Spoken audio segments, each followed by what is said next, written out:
Good morning, আমি doctor অপরাজিতা মিত্র। আমি ILS hospital হাওড়াতে এমার্জেন্সি ডিপার্টমেন্টের ইনচার্জ। আজকে আমরা আপনাদের সবার সাথে শেয়ার করব কিভাবে কোনো মানুষ যদি হঠাৎ করে আপনাদের সামনে আনকনশিয়াস হয়ে যান তাহলে পরে তাকে কিভাবে আমরা রিসাসিটেট করব।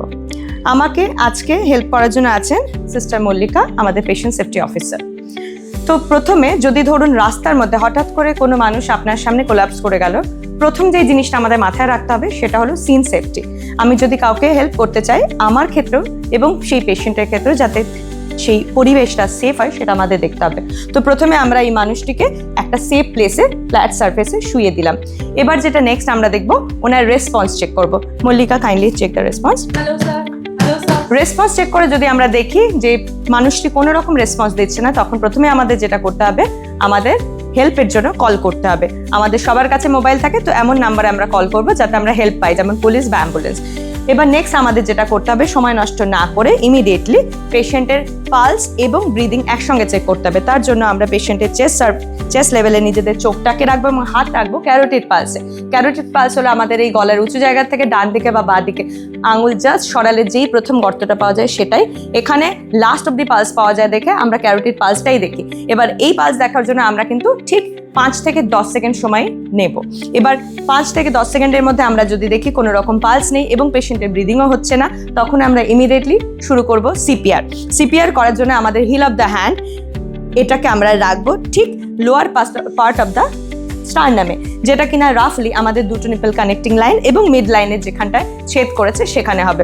এবং এর জন্য স্পেসিফিক্যালি আমরা ডমিনেন্ট হ্যান্ড ইউজ করতে পারি।